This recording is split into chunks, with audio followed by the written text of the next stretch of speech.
Welcome to RPG Book Club, the podcast where we play a little bit of a video game and talk about how it makes us feel. I am Sam Allman. I'm David Bernard Hauk. And I'm Maddie Grace Webben.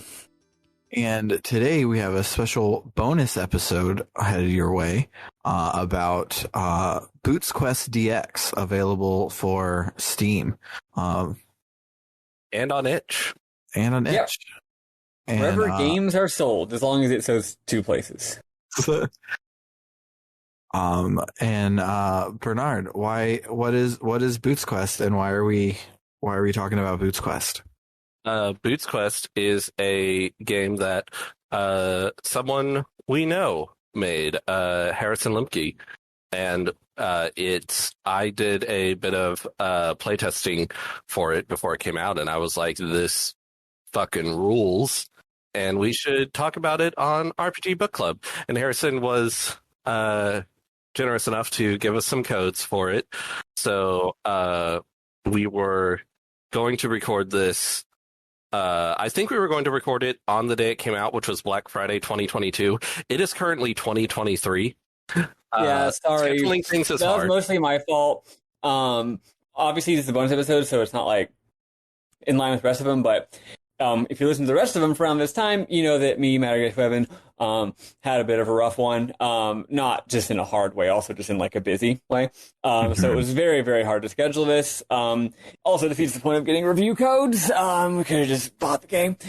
Anyway, though, let me give my alternate take on this. So we've got this buddy Harrison, and he's an artistic genius of the highest caliber. Let's put it that way.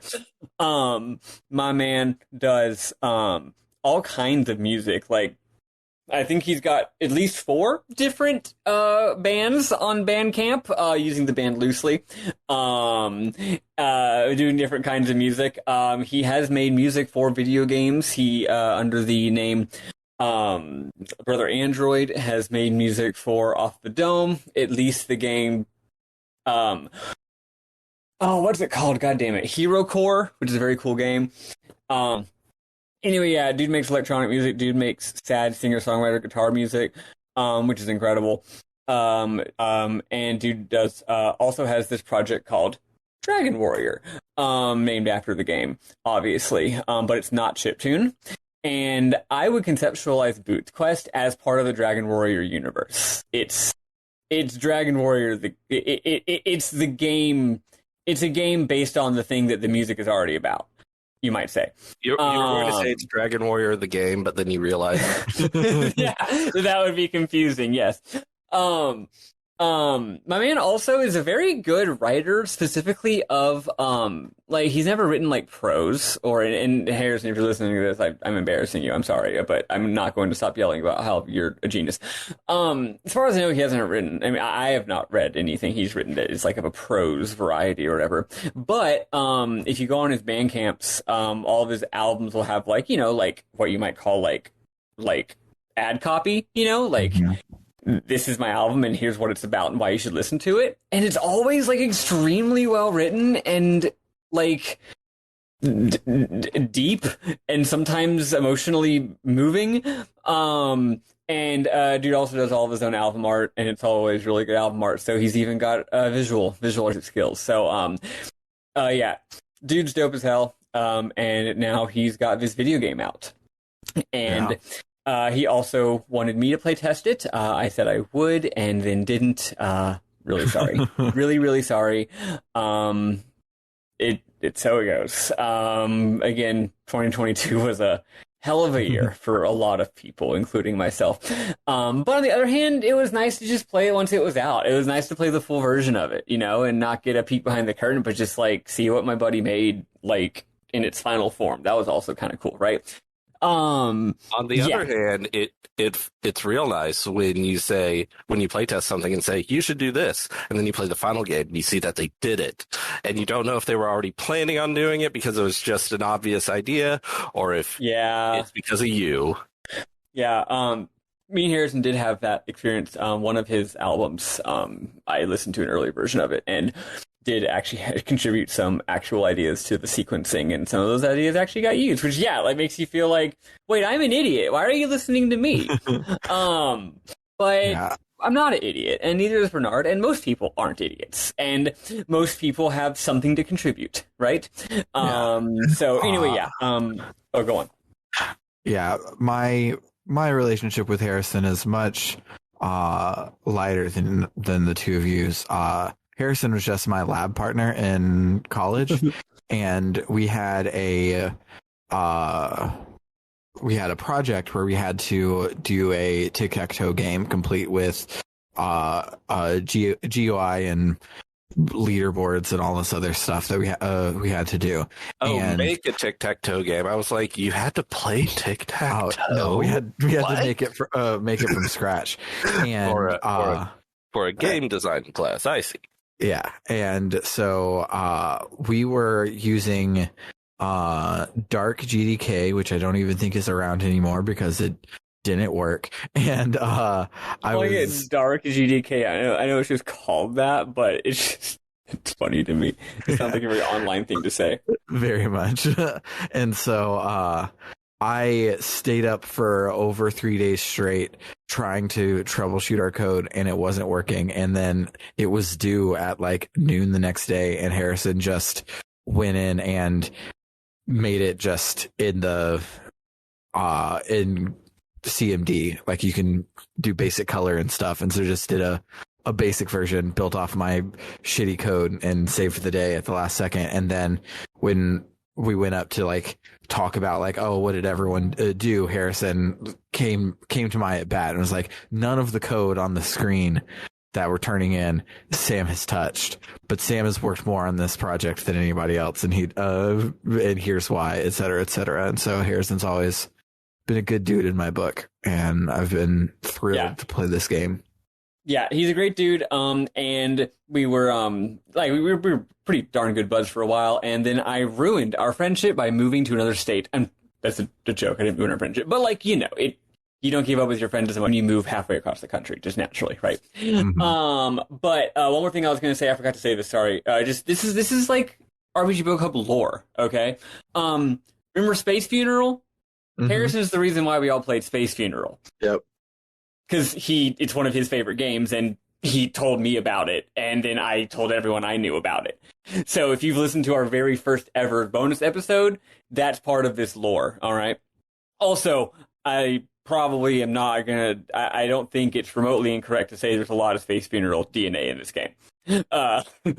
Also, the Catamites in general. He's another really brilliant indie game developer artist. So, I had to add that in there because it'd be silly I'd be remiss to forget to say that. So, yeah. Anyway, that's probably enough. This game's dope, and we're gonna talk about it.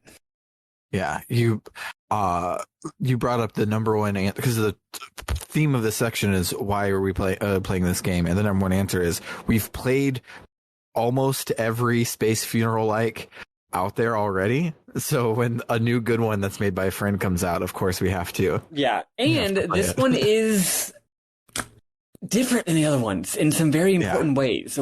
There's one major structural way that this one is actually very, very different, and I'm looking forward to sharing that at the end of the episode. But at least when my read is. And also a little treat for you all. We did interview Harrison, and by me I mean them because I wasn't present for the interview, which made me very sad.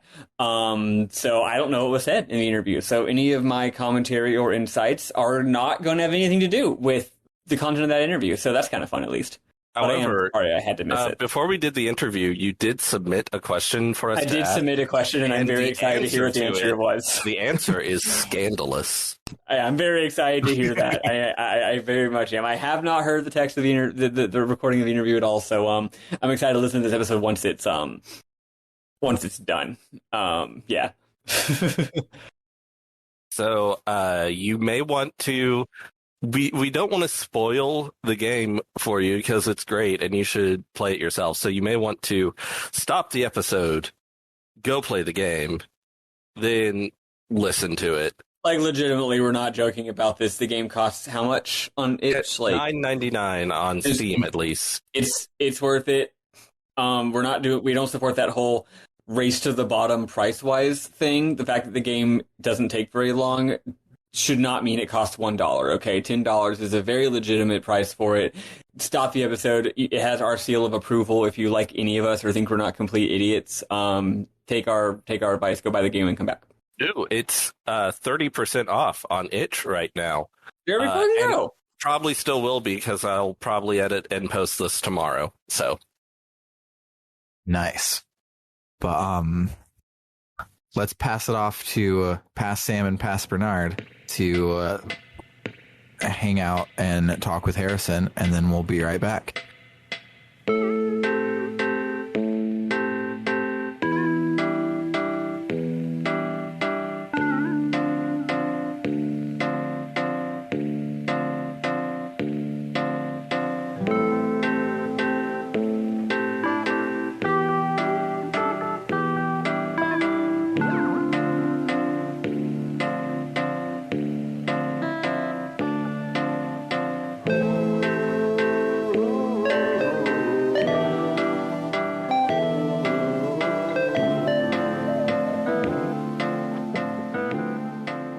So after this fancy transition from the future back here to the past, we're going to have our first ever developer interview, and we are joined by the creator of Boots Quest DX, Harrison Lemke.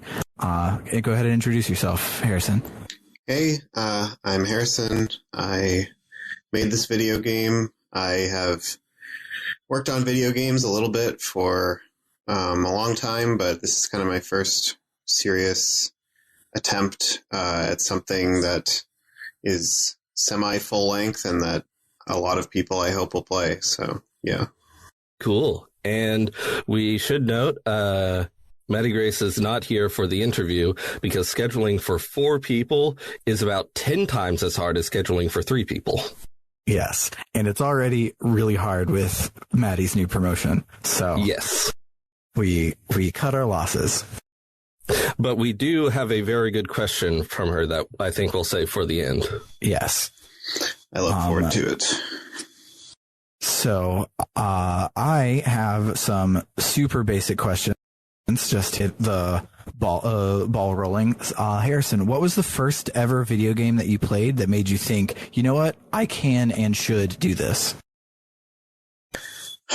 You know, I don't remember a specific moment like that. When I was a kid, you know, there's like drawings that I probably still have somewhere of, you know, I think Commander Keen levels, you know, imaginary Commander Keen levels. So I was thinking about, you know, video game levels for a long time. You know, I remember there was this DOS game that's like a really off-brand, like 4-player Mario thing where you try to jump on each other's heads called Mario War, and you could make your own levels in there. And I think that was like a formative experience of, you know, not just playing games, but creating them in some way. By the way, that had 2 extra Mario brothers, whose names were, non-canonical. I can't remember them right now, but I feel like that's a lost bit of DOS lore, that little game. Yeah. I did find a Wikipedia page for Super Mario War. One of them is called Yakumo, I believe. That's the 3rd Mario brother, if you were wondering. Anyway. I've never heard of this. This is amazing. Anyway, so I think, like I remember the first forum that I was ever on was like a Baldur's Gate modding forum, and like, you know, like I learned about that there were mods for this game that I love to play, and I got on this forum and I started sort of like pretending that I was making a mod, you know, not really pretending, but I was just like, you know, like, oh, I'm going to add this character to the game, and like, this is their backstory, and look, I'm working on this, but, you know, I didn't know anything about what was involved in that. And so, it was really just like, it had to come around to the right, like, place and time for me to feel like, yes, I can do this. You know, the right tool that was easy enough. And I saw games that other people made, and I was like, oh, these are actually good. These are actually something I want to play. And that was Game Maker in like 2005. So in a certain way, I think Sakelus, I think it's called, or pronounced, which was at one point, the progenitor of every indie game, and now I think is somewhat forgotten by many, but it's a sort of exploration platformer Game Maker game that came out in, I think, 2003. I think that was the first game that I played in a way that made me think, like, oh, this is made with software that's approachable to me, and it's actually good. So, yeah, shout out to that game. And what was the name of it again? Seiklus. Let me spell this for you. It's Seiklus. Yeah, it's. I'm trying to think of, because there was a time for a while there in the indie game world where it felt like this was the template for a lot of people's little projects. Just sort of a non-violent Metroidvania with a chill atmosphere. Yeah. I had never heard of it, but it looks really good. Yeah, it's great. I would recommend it for sure. Interesting. Yeah, I hadn't heard of it either. I love me some non-violent Metroidvania with chill vibes and atmosphere. And being an indie Metroidvania in 2003 is, yeah, like you said, that sounds influential. Yeah, I think just making a good indie game in 2003 was automatically influential. It was like this and Cave Story for a while, and that was it. Yeah. So you said that this was your real first release. What are some of your favorite projects that didn't get released that you've messed around with?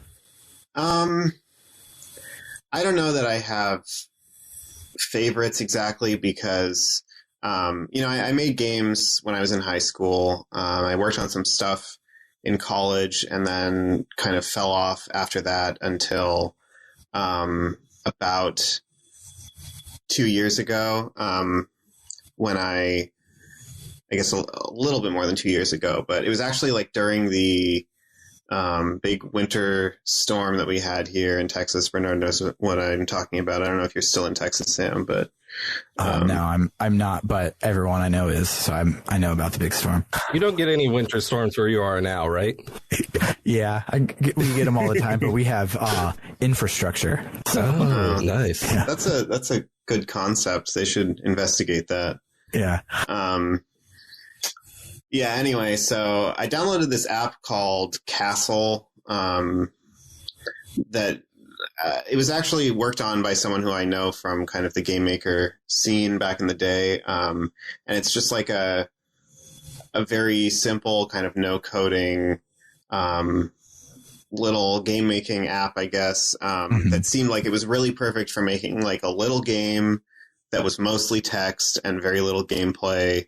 But that had, kind of sketchy graphics. It has like some vector drawing tools in there that are pretty intuitive to use. And that got me back into making games like Boots Quest. The original Boots Quest I prototyped on there. And that was one of the first things I did in there after I'd been using it for like a week or something. And that's sort of where this project came from. But as far as like old projects that are worth anything, I mean, I don't know, because there's a lot of stuff I forgot. I was working on, Metroidvanias were the thing for a while. And I still love that kind of game.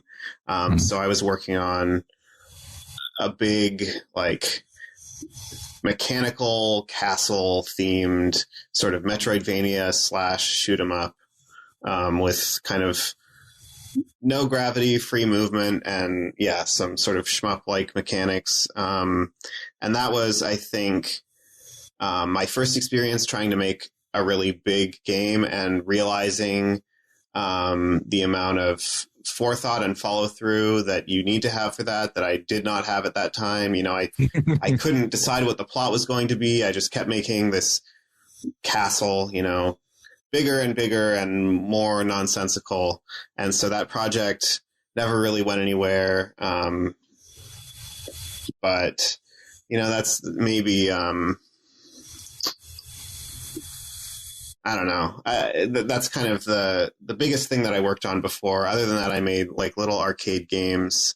There's a couple that might still be out there on the internet somewhere. I can try to look them up for you, but nothing too special. Okay. So, who or what is your biggest video games inspiration? Like someone who's game style, movie style, writing style, whatever you like. Oh, I want to do more like that type vibe. I think it's hard to think of one thing that's like that for me. There are certainly influences for this specific video game that are probably pretty easy to pick out and that are kind of guiding lights for this particular game. But I don't know that I would sum it up as that's what I want to be doing in its entirety. Because, I think, for example, there's Dragon Quest in this game. There's Dragon Quest that, like, it's the RPG to my mind. And it is sort of inescapable if you're making a game that is at all conversant with the concept of a JRPG. So that's in there, but at the same time, it's almost so primordial that, like, it's not the most direct reference for a lot of what I'm doing. I would say there are a lot of developers of like game maker games from the 2000s that I guess have probably influenced me a lot, and other kind of indie titles. I mean, I think the Catamites, the developer of Space Funeral, and 10 Beautiful Postcards. Yeah, I was going to ask if you had played Space Funeral, because it definitely reminded me of Space Funeral.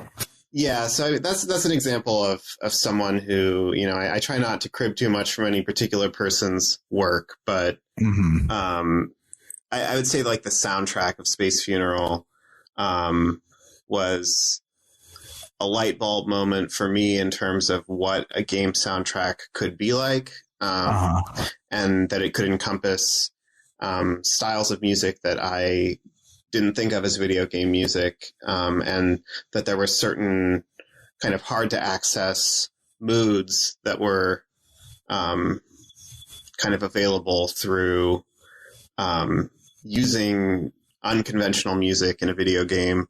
I mean, I'm sure that there's lots of narrative stuff about that game as well that I think is pertinent to this. But, that's an example. And I think, 2D Zelda games, I think, really obvious influence here as well. And anything that I think has, well, it's hard to put into words exactly, but there's just a level of abstraction that's interesting to me in games and RPGs of a certain age, where they become this. It's like they want to represent the world to you. They want to be a simulation of a world that is alive, but their technical capacity for doing that is so limited that it becomes this sort of haunting and wistful little world because because the NPCs can't move around, or because they only are able to say one thing, things like that. And so it's kind of a whole category of games, I guess.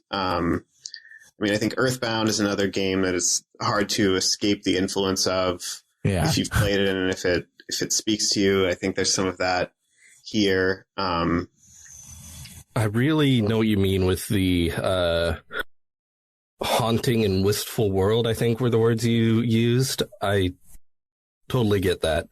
I love that about RPGs, especially like the more primitive the graphics, the more haunting and wistful it is. Mm-hmm. Right. And that's why, like, I have not played a JRPG that's more recent than probably the Super Nintendo. And, you know, it's not out of any active dislike. It's just sort of like, well, that quality is probably not going to be there.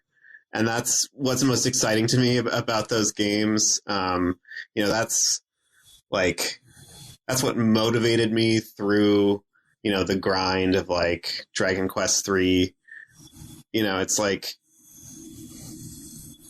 I don't know what it is, but as the simulation becomes more complex and has more realism to it, I guess I sort of start to lose patience with some of the artifice, because it's harder to distance myself, or not distance myself. It's harder, in fact, to put myself mentally into, I guess, project my emotions, my imagination onto what's going on in the game. Yeah. And I think that that's something that's really compelling about a really old JRPG like that. Yeah. It's almost like the uncanny valley in a way, where when it's sprites and stuff, it's a lot easier to think about it abstractly. But then when they're shitty looking humans, then they look like shitty looking humans and not as much of the mental space to riff off it or whatever. For sure. Yeah. So speaking of influences, I wanted to ask you about if you've played one game that Boots Quest really reminded me of or made me think fondly of. When I play a game, I always think fondly of other games. So I was wondering if you'd played For the Frog, the Bell Tolls. I've heard about this game, but I've never played it. It's great. It is great. I just wanted to ask if you'd played it. Yeah, I'll have to check it out. I'm a little bit careful sometimes about checking out things that I know my work has been or will be compared to. Because after a certain... So, like, for example, I've never played Undertale, and I never will play Undertale. In case you were going to ask me about that. Because, like... Well, for one thing, I want to be able to say I've never played it. So whatever similarities you're picking up are, you know, for some other reason. Yeah. Because that's annoying, you know. And in a certain way, I think a game with that level of, I guess, centrality to certain internet subcultures is perhaps credited with more influence than it actually has. Just because it's the boss baby effect, as someone called it earlier today, where, you know, when the only movie you've seen is Boss Baby, then, you know, the second movie you see, you're like, I'm getting real Boss Baby vibes from this, as the tweet would have it. Exactly. Where, you know, when you don't have a lot to compare something to, you know, the one reference point in your mind, you're like, well, this must be influenced by this, you know? And, you know, that's not to speak negatively of anyone or anything. It's just like, I think it seems to have an outsized level of recognition and influence in this whole space of like games that do weird things with the concept of an RPG. And so, you know, I haven't played it, but For the Frog, the Bell Tolls, I can never remember the name of this game. For the Frog, is that right? Yes. Okay, yeah. I will check it out because it doesn't seem like that. No. Yeah, it's not as popular as Undertale. Yeah, no, that's good. I'll check it out. Yeah.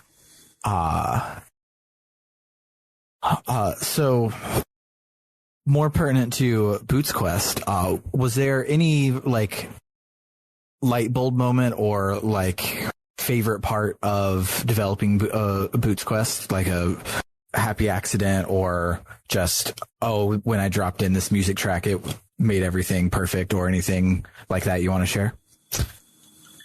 I think there's just certain jokes, I guess, that occurred to me, and delighted me by occurring to me, and those are kind of my favorite things to put in the game, or just ideas that are sort of perverse in a way, like things to do with a video game that are just not in other games, that sort of defy the expectations of how a video game works. Like when I have those ideas, I'm like, I have to put this into the game, even if people are going to be, they're going to groan and roll their eyes when this happens. It's like, that's just funny to me. I don't know. And I think there's really too many things like that to even name something specific, but it's like, I still enjoy the experience of like, okay, I'm fixing a bug or something, and I'm, checking out some line of dialogue that I forgot about, and like things still make me laugh. And that's sad. I wrote all these jokes. But at the same time, I wrote all these jokes, so I think they're funny. And yeah, I think, just thinking of like just the right piece of characterization to get across a character in just one or two lines, and have them have there be an NPC interaction that like someone might actually think about later, because it's encapsulated so well. It's like, that's kind of the feeling that I am chasing a lot of the time when I'm working on this, I guess. So one thing you mentioned, I forget what it was, but it made me think of something I wanted to ask you about. So I did a bit of playtesting for this. I didn't playtest as much as I wanted to because I got busy, but I playtested some. And I remember I told you I really like how the boots, you can't pick which boots to wear. If you pick up slow boots, you just got to deal with it. And I remember you saying that a lot of people didn't like that or were confused by that, but it was very important to you. So could you talk a bit more about that aspect? Yeah, definitely. And I will say that was a very important piece of encouragement, because it's really discouraging in a certain way to put something like that in a game and have people just routinely be confused as to why it's there and frustrated by it. And it's like, I can accept that this is not a very player-friendly choice from a certain angle, but I think to me, it's it just works on so many levels that to change it would just be a shame. I think first of all, it communicates to the player that the point of this game is not to find the best boots. Now, not to give away an ending or anything like that, but just like objectively, you step away from this video game and go about your daily life, and it doesn't matter whether you found the best boots in this video game. But furthermore, it's not a game with mechanics per se. Sure, there's few mechanics, but like generally speaking, your player character having sufficient movement speed is not a make or break thing in any given situation. It's not really important to what the game's about. So, it kind of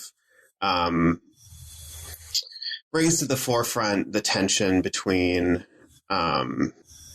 the player's goals and the character's goals and what the actual content of the game affords to the player. Like if you're going to enjoy this game, it's not going to be on those terms. And I think similarly, if you're going to enjoy life, it's probably not going to be on the terms of your own obsessions or fixations or whatever. Cool. When I played it, I saw that and I thought that was hilarious and great. I couldn't really articulate why I thought it was hilarious and great. So I wanted to ask you about it. So thank you for telling us more about that. Mm-hmm. So also I wanted to ask, was there like a spark of inspiration moment where you were like, yes, I want the theme of this game to be boots?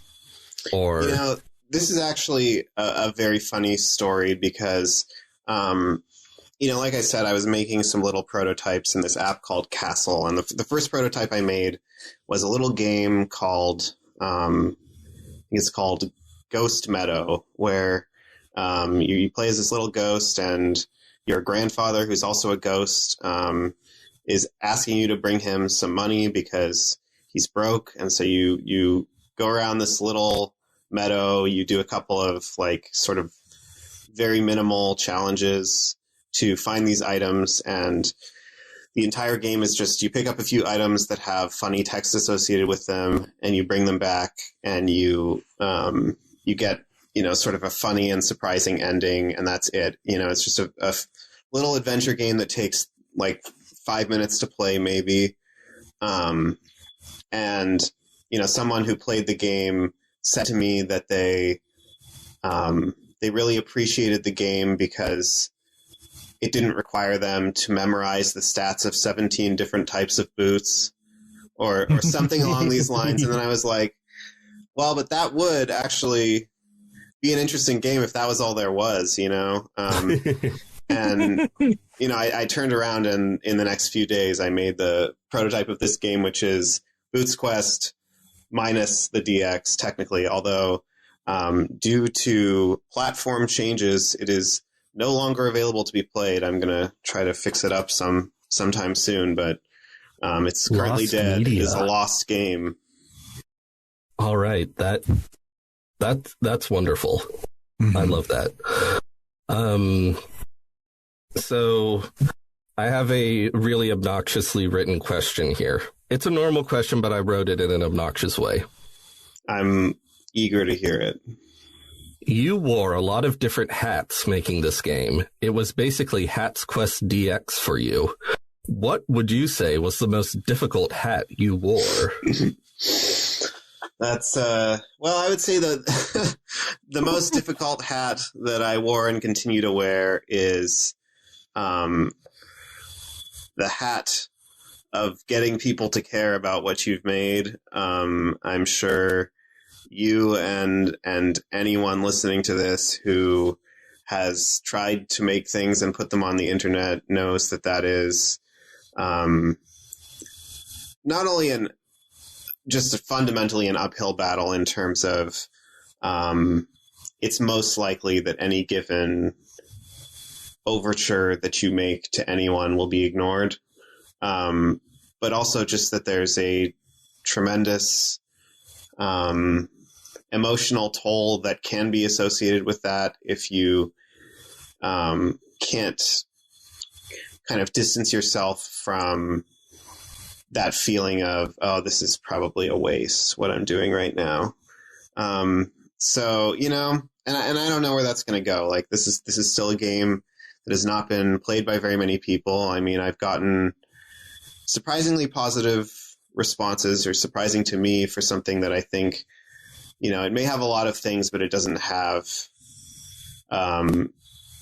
high poly 3D graphics or what you would call a AAA sheen.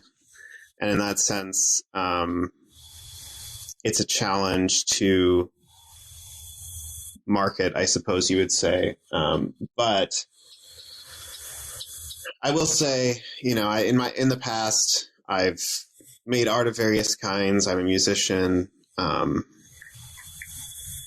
and putting those things into the world and asking people to pay attention to them was fundamentally much more difficult than this, because I feel like on some level, if you get mad at a game about a little creature that wants to find the best boots in the world, that's on you. So it's that's still the most challenging part for me because of my personality, and I think I saw someone say recently that like that challenge of getting people to care about your work is not why anyone makes art. It's a necessary evil at best for any given person. And so I think that's the hardest part. But at the same time, maybe that wouldn't be the hardest part if I actually had like algorithms in this game. I don't know. It's not fundamentally the most technically sophisticated work. So I totally understand not liking the whole marketing, I guess, aspect. I'm working on a game myself, and I am dreading doing that, trying to get people to actually look at it. Yeah, and it's sort of, it always feels sad to reduce something that you've worked on that is complex and multivalent to just a sentence that highlights some particular aspect that might be interesting to the specific person you're talking to. I think it gets easier with practice, but it's just fundamentally feels bad because it's not what you created. It's, a poor summary of what you've created that you're putting in front of someone. And, even if maybe we would like to be professional artists, we'd like to support ourselves through our art. It's not fundamentally commercial concerns and marketing concerns that motivate the work itself. Certainly not for me, and I'm sure not for you either. Mm-hmm. One thing I wanted to ask about is the key art, promotional art for this game is fantastic. Can you tell us more about who made it and what the process was of making that? Yeah, so I just put a call out on Twitter for artists to submit a portfolio because I was going to pay someone to make some key art, and I put some, I guess, kind of references for what I was looking for, and it's mostly this sort of I guess NES, Super Nintendo type box art that has this really loose relationship with the actual content of the game, because I always think that there's something exciting about that like the art is almost this imaginative rendering of the contents of the game from someone who only maybe heard about the game, like maybe they had a piece of concept art in front of them or whatever. So yeah, I had these references, and I got some responses from people, and ultimately this guy, Stephen Morris Graham, he offered to do it, and I saw his portfolio, and I was like, well, this guy's great. I'm sure he's way too important and way too busy and way too expensive to actually want to do this for my game that has no budget. But, ultimately we were able to work that out. And, he was willing to work with me because for whatever crazy reason, he wanted to do that. He loves kind of the aesthetics of old computer stuff, old video game stuff. And he understood sort of intuitively. I don't know that I ever even said to him, what I just said to you about the kind of abstruse relationship between the game and the artwork for the game, where it sort of, but not quite, represents the contents of the game. You know, it's sort of has a loose relationship with like factual accuracy, but you know, that just showed up in the art that he did. Like, you know, he knew, and so yeah, I mean, I think it's great. Yeah, it's a great feeling when you find an artist who sort of reads your mind and intuitively knows what you're looking for. But I did have to tell him to make the protagonist look sadder and lumpier. That was the main note that I had to give him. He was sort of a sphere at first. He's not a sphere. That's all the questions that I had prepared. Do you have any more prepared, Bernard? No, I don't think I have any more prepared. All right. We do have one question from Maddie Grace Webben. What are the best boots you've ever worn? You know, this is going to be really sad because I don't really care for wearing boots all that much in real life. So I think my boot experience probably begins and ends with those like duck boots, you know, that you have to wear in the snow as a child. Which I probably should have made the snow, because there's snow boots in the game. I should have made them look like that, because to me, that's the archetypal boot that you don't really want to be wearing, but mom says you have to. So that is both the best and the worst boot that I've ever worn, I would say. All right. Well, thank you for coming and chatting with us. Thank you for making this game. It's super fun. This incredibly specific genre of like funny and weird, not quite RPGs. We've played like 5 of them for the podcast now. So this is our exact niche. So thank you for creating another awesome one of them.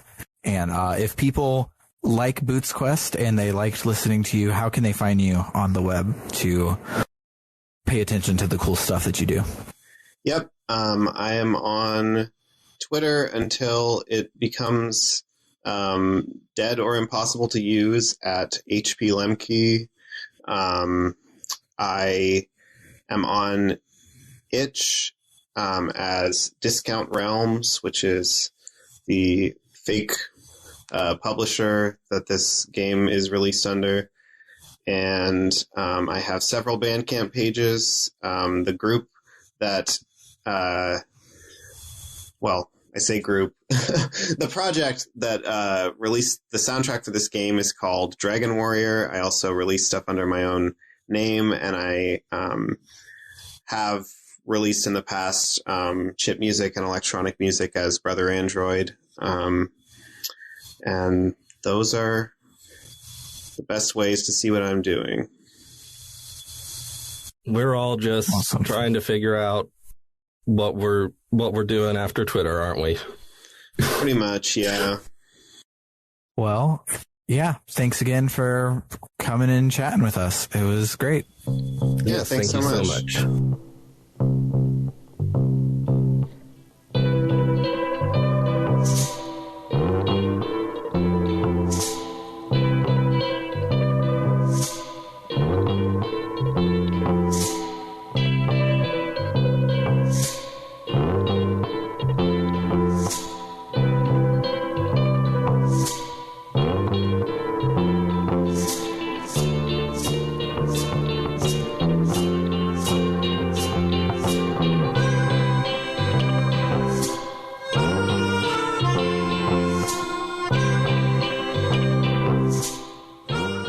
We start this game, Boots Quest DX, and unfortunately I didn't get a screenshot of it. Oh yeah, also a little context. We did plan to do this ages ago, so I played the game like 2 friggin' months ago or something, and took some notes, but they weren't super great notes because a lot of it was just fresh in my memory. And then 2 months passed, so I had to go back and replay the game just now, just the critical path, to shore up some of my notes. But all of the optional content, memorable moments, stuff like that, is almost 2 months old at this point, or a month and a half old at this point. So my apologies. That's just what happens. Like all my, like, I actually took quite a while to really explore the game and do a lot of stuff in it, and that's all faded into history now. So, also, behind the curtain a little bit, I was like, Sam, you did notes, right? And Sam was like, wait, I thought Maddie Grace did notes. And then Maddie Grace was like, I sort of did. And so we sort of dropped the ball on notes a bit. So we were sort of scrambling. So I actually wrote the notes for the last section. So things are going to start to sound a bit different, maybe. Don't freak out. The notes would have been fine if we did recorded the episode when we originally meant to. It's just, obviously I forgot most of what happened in the game. So anyway, you start the game and you see these really cute graphics. You play a little circle guy with 2 cute little feet, and a cute little pink hat. And you are a young boot enthusiast. The game does like the, that... I hate to invoke this thing. I know what you're going to invoke. It's like Homestuck, okay? Where important words are all like capitalized, all in all caps, in a way that's like sort of jokey and self-aware. Homestuck's not the only thing to do that kind of writing, but you know. What is that? What is that referencing when things do that kind of writing?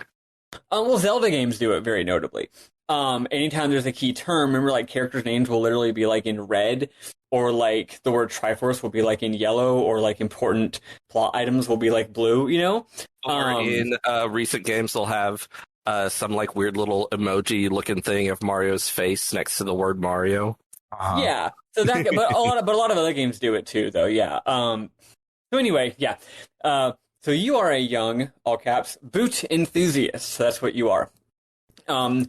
From the first, and I'm not gonna read every single line of this game word for word, of course, but some parts I will, because it would take the same amount of time to just read it than to explain it. So, from the first time you ever laid eyes upon a boot, you've been bewitched by the purity of their form. Got a little space beetle there. You've collected boots and amassed books, intimately studying the greatest minds of, all caps, bootcraft, until their names have become like those of old friends. There's lots of all caps here. Hamwald the Younger, Bertram, Chelsea, Ogden of Ogdeny. One night, a startling vision penetrates your slumbering mind. So then there's these really cute graphics of like a glowy pink vortex, and then these boots hovering in front of them. It's shadowed in darkness, and all they say is, in all caps, "Best boots, best boots. You must find the best boots. Yes, you." So you decide that you're going to find the best boots. You bid farewell to Mom and Dad and go out on an adventure. Boots then travels through many different lands, you can tell, because he travels through a land that is green, and a land that is watery, and a land that is deserty, and a land that is snowy, and then eventually arrives at the game's main setting. Like other games we've played, other games like what is it called? Melon Journey? Melon Journey. Games like that. It's one of those games where it's a totally open but very small little 2D world where you just explore and go around freely and figure stuff out, right? Quite big and detailed, actually, like very much more so than a game like Melon Journey. No shade on Melon Journey. So you arrive in front of a humble inn, and it says, what is this? Oh yeah, you arrive at a humble inn, and then you get to explore, and you can do whatever you want. Your immediate thought is probably to go up into the inn.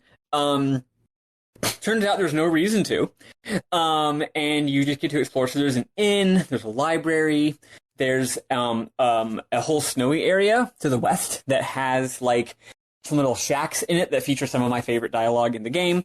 There's some caves. There's like a wizard. You know, there's at least one or more wizards. One or more witches wizards scattered about. There's various wizards, various witches. 2 or 3 shopkeeps. There's 2 shopkeeps that are very easy to find. There's a 3rd shopkeep that I swear I talked to very early in the game and then was never able to find again, even though the world isn't that big. Is the one you had trouble finding the one who trades in futility? No, that one's easy. Everything's hard to find for me because I have a terrible sense of direction, and even using the adventurer's map, I get confused. Yeah, the adventurer's map shows the general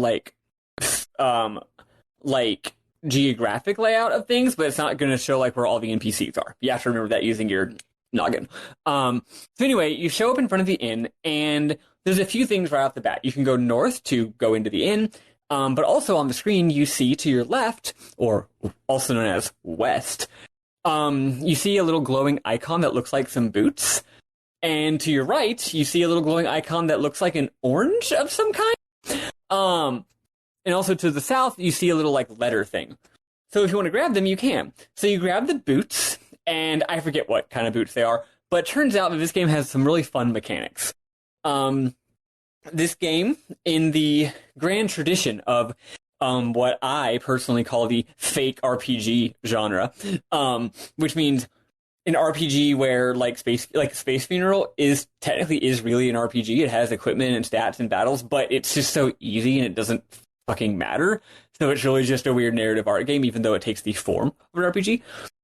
Other games don't even have battles, but they still feel I feel like stuff like Lemon Journey, Melon Journey, it's still a fake RPG to me, because here's the reason why. Because Western adventure games tend to not be in top-down 2D walk-around format. They tend to be in a different graphical presentation. So if you're doing the top-down thing, it feels like an RPG to me. Whatever.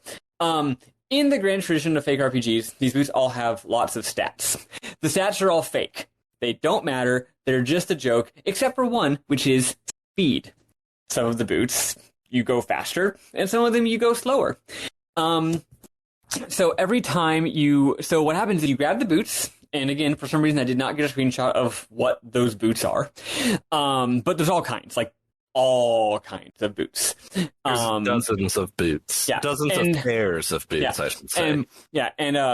To be clear, I'm sure I have tons of screenshots of boots here somewhere, but they're not in the current folder where I'm reading dialogue from the game.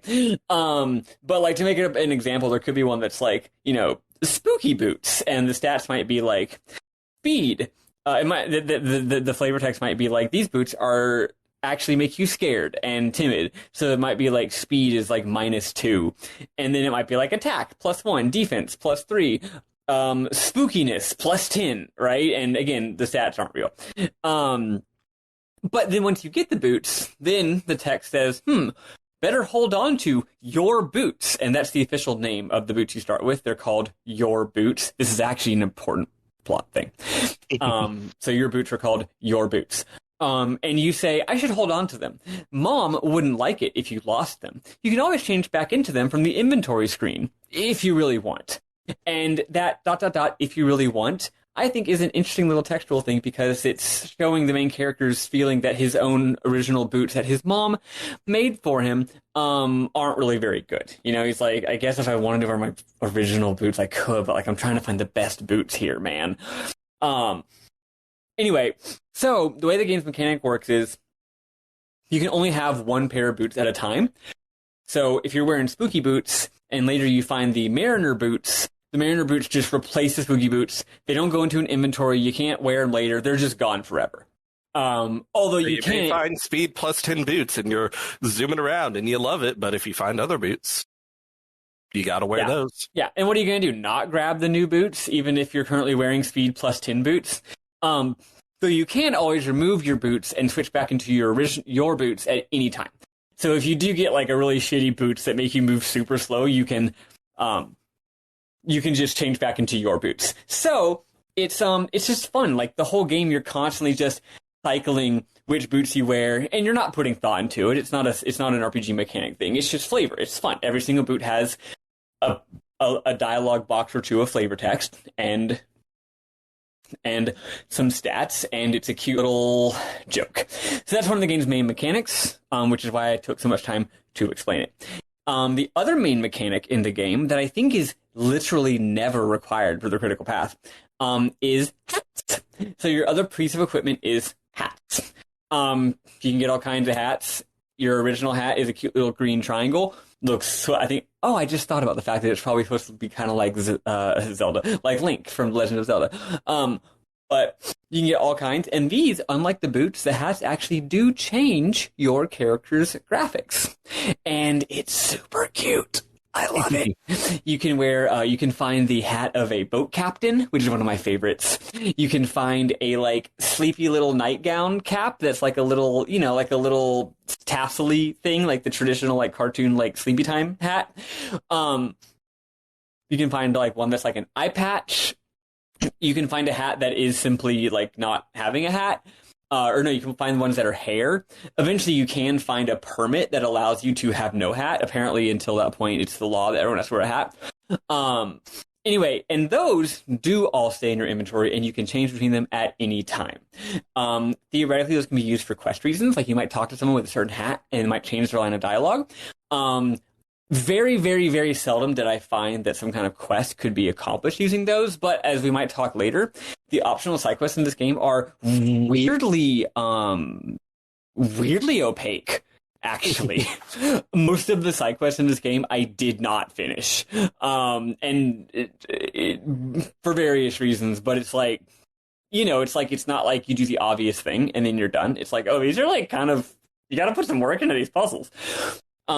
Anyway, those are the game's two mechanics. You have different hats, you have different boots, and you have an inventory of various items that may or may not occasionally be like actually useful. So, what else is there? To the east, like I said, you find a little orange thing.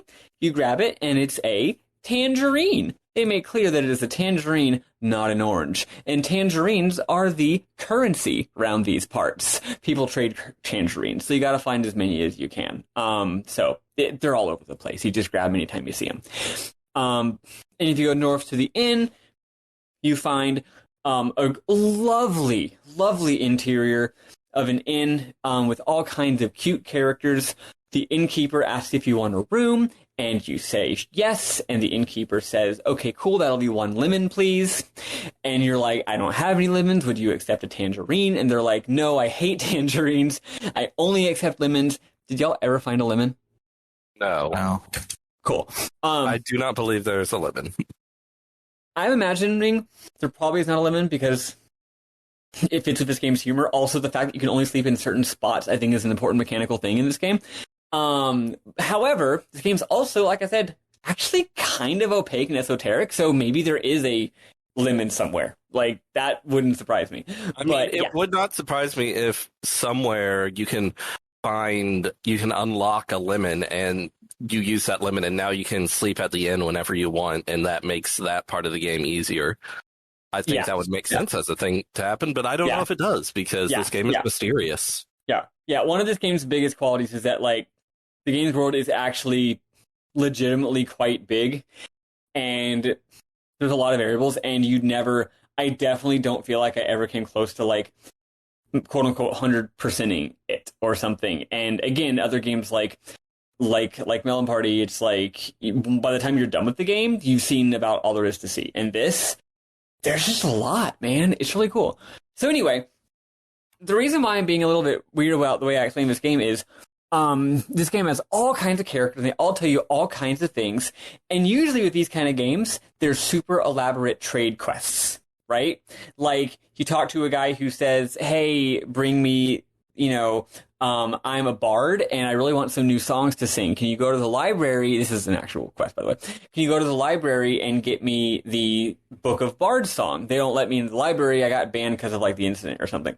So you go and you get to the library and you bring it back and he says, thank you, here's the adventurer's map, right? Super cool.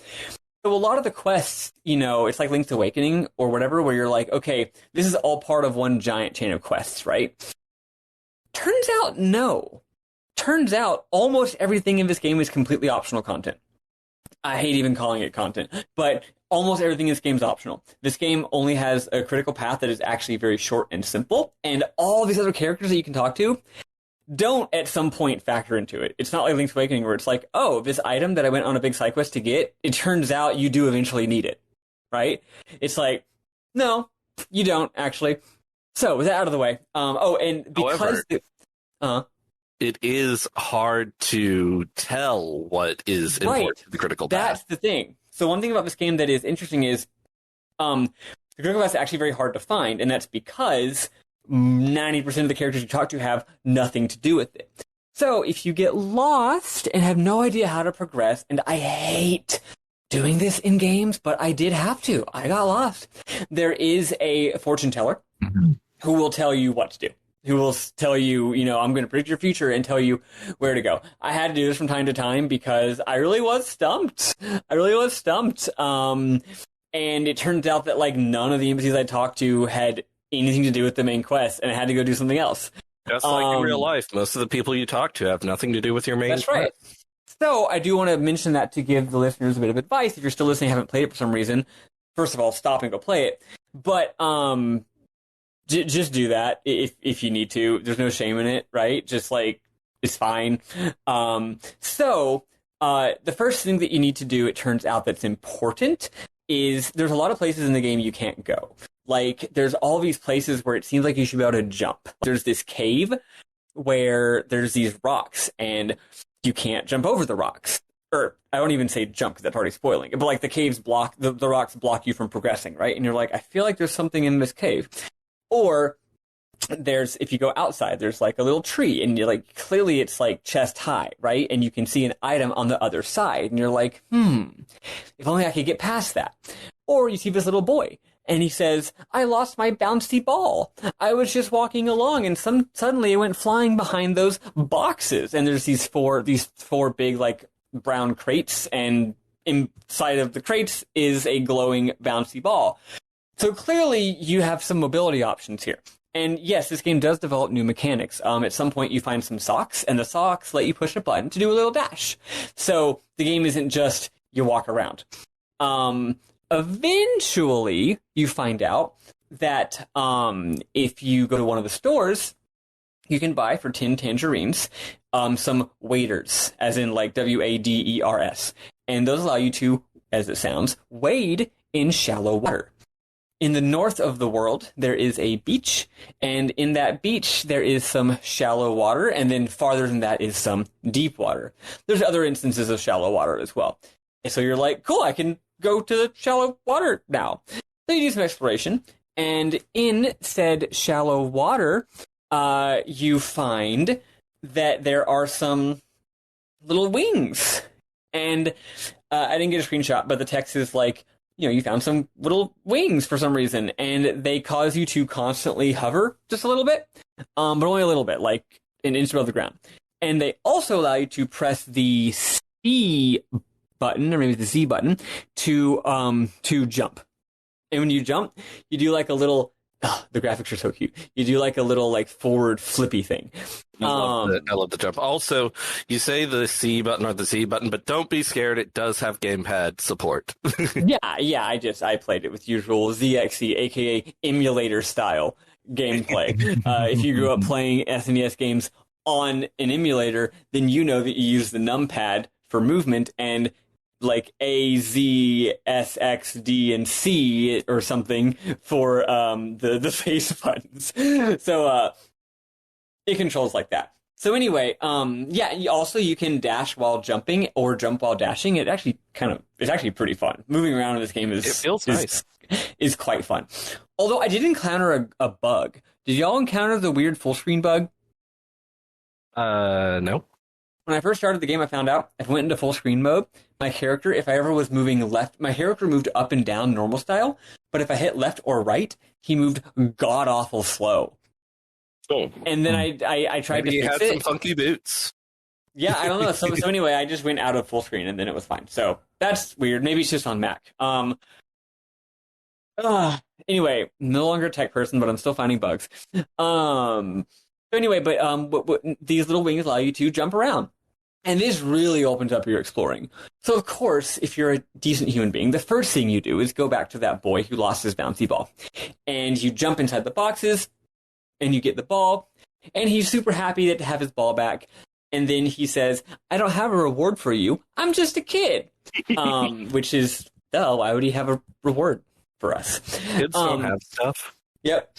So, again, we're doing lots more exploring, and, like, you know, there's a lot of ways you go about telling this game, but I think the best thing to do is just to ignore everything that isn't the critical path, and then everything else we can talk about later. There is this cave, as I mentioned, that has some very great spooky music inside of it. Also, this game's got a lot of good ambient noise, too. And this one's got some, like, drip drops, you know, of being like a watery cave. And you can explore it, and there's a pretty good bit of stuff already in the cave that you can get to normal style. But once you have the boots, or the little wings, you can jump over. Also, now that you have these, you can go over deep water as well, because you're literally just always hovering. So you can hover over deep water, which means you can really explore the heck out of the game. But once you jump over those little rocks, you can go way deep into the cave, and you go to this room that is like the ground is covered in what looks like shimmering gold coins, and then you see these piles of treasure. And of course, this game is playing a lot on, like, medieval fantasy tropes. I haven't really said this, but a lot of the writing has a little bit of that ye olde, like, parody ye olde timey, not like real ye olde timey. And also, I mean, you heard earlier the names of the boots people, like so the Great, or, you know, Elderwald of whatever. There's lots of lore books in this game, and they're all, like, super, like, probably inspired by Arthurian stuff type lore shit, right? So you know what's gonna be in this cave. It's gonna be a dragon. So you go up to the north of the cave, and the way it's done is really cool. There's this big archway, and it's complete blackness. And when you walk up to that to talk to, presumably to maybe talk to whatever's in there, instead of seeing the dragon, all you see is in the darkness, a giant eyeball opens up. And you see its glowing, you know, like cat-like eye. And that's all you see is the eye of this huge, presumably enormous dragon, right? And then the dragon says in all caps, "Who goes there?" Then he says, "Get back. I'm scary. I'm nasty. According to my worldview, being bad is good. I'll have you on toast." He goes on like that. But then he realizes that Boots is not here to try to murder him. He's not a violent warrior. It turns out he just wants to talk. So the dragon's like, "Oh, okay, sure, I'll talk to you. No problem." You know, he immediately becomes nice. He realizes that you're looking for the best boots. And he says, and I will quote this, he says, "Well, I certainly might have something like that in all of this mess," referring to his treasure hoard. "It's a good-sized hoard, if I do say so, but what's in it for me?" You agree to help him out, and he says that he's too big to leave the cave, so he can't do this errand. And there's a very, very important letter that needs sending. You know, it's got serious dragon stuff, you know, this very important letter. And then he sheepishly says that it is in fact his grandmother's 1000th birthday, and he hasn't written to her in 10 years, and he's worried that she'll be mad at him, or even worse, think that he's been slain by a warrior. So he really needs to send his grandma this birthday card. So he says that if you can find any, if you can find any mailboxes, I would love it if you would mail this. But then he says that you won't find any mailboxes on these uncivilized shores. You'll need to go beyond the ocean for that. And this has been a thing also. There's been a lot of text in this game about how the land we're in is sort of a simple place. A simple backwater, you might say. So to get to a mailbox, you need to go beyond the ocean. He's heard that there's terrible whirlwinds that sometimes pick up unsuspecting ships and such. And it's worth a try. So yeah, worth a try. So remember how earlier I mentioned that this game is weirdly deep and complex? Yeah, this game has both day, night, and weather cycles, which is a lot. The day-night one especially, like literally you stay at an inn, not really, you stay in a bed, it picks up as nighttime, you wake up, all the characters are in different places. You have to re-explore everything. There's often a narrative told between what happens in the daytime and what happens at nighttime. There are multiple instances of a house either being empty or having a person in them in daytime, and then at nighttime that person's not there, but there is a ghost there, and the ghost tells you something that happened in the past or some sad story, or maybe it's the ghost partner of the person who is there during the daytime, and they don't know there's a ghost there. A lot of ghosts in this game, by the way. Big ghost fan. Here. So yeah, this game is a day-night cycle. And in order to switch from day to night, is there just a single bed where you can sleep in the daytime? I only ever found one. Yeah. I think there's just I can one. only think of the one. Yeah. So in the snowy area, so every single person's house, all the interiors in this game are very lovingly decorated. There's all kinds of just super cute little details everywhere. Like, again, a small world like this, you can add a special personal touch to everything, right? So like every person's house has special furniture or special items that really tell a story. There's a lot of books in this game. Pro tip, if you see a bunch of books on a bookshelf, it might seem like every bookshelf has a different book. No, it is a cycle. All the books pull from the same book pool. So on a certain screen. So if you walk up to a bookshelf and it says there's a book, do you want to read it? And you read it. If you then click on the same bookshelf again, it'll have another book. So you don't have to bother checking every bookshelf to see whether it does or doesn't have something different, right? Just read all the books that are in the room. Figured out to explain that. But there's a whole lot. And of course, the books will tell you about the characters, right? Like, what are the characters' interests? What are they into? It's really, really good. And every single room, every single house also has a bed. And every bed, if you click on it, it asks, do you want to sleep in the bed? And if you say yes, it's like, okay, like, you're really tired, but they're right there. Like, you can't just like sleep in a random person's bed in their home. It's weird. The game doesn't let you. But there's one house where there's no one in there.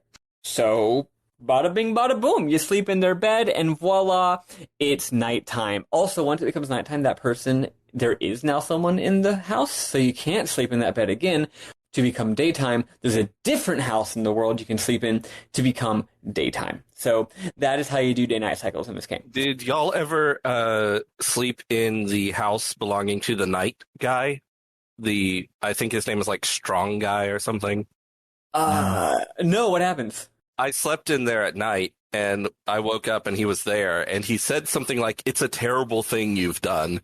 And I actually had the boots that I'm supposed to give him as part of a side quest, but I couldn't give them to him. I had to leave and go back in because he would just say, "What a terrible thing I've done." I love that. Sleeping in his bed without permission. That's really, really good. I actually did do that this time around because I was blasting through it to redo these notes, but I didn't talk to him because I was just trying to get the notes out, right? I don't remember how I slept during the nighttime when I played the game 6 weeks ago. But presumably there's more than one bed. But yeah, so that's the night cycles, and like really explore the hell out of everything. It's so cool. Also, there's a lot of music in this game, man. There's so much music in this game during the day, during the night, and also multiple tracks for every situation. But eventually, one night or at some point, it might start raining. I don't know mechanically what causes it to rain. It probably just randomly happens at some point.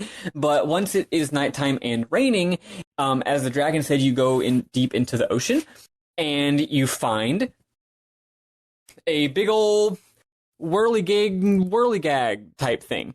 And once you do that, it goes and you fly up in the air and you arrive at a mysterious other place that I've decided is Texas.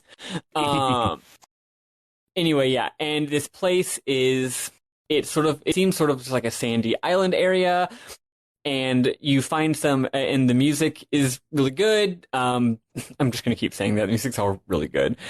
I obviously am biased here because I already liked all of his music, but whatever. Oh yeah, all the music in this game is music. A lot of it has already been in previous Dragon Warrior albums.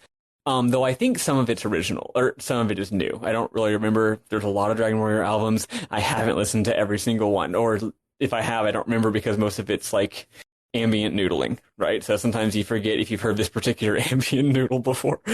Also, there's some very, very good, funny covers of public domain music. Yes, yes, there are. For instance, in this place, there is a really weird but very beautiful version of Home on the Range that a yodeling cowboy can sing for you. Oh yeah, I forgot about that. That's why it's Texas. Thank you for filling that in.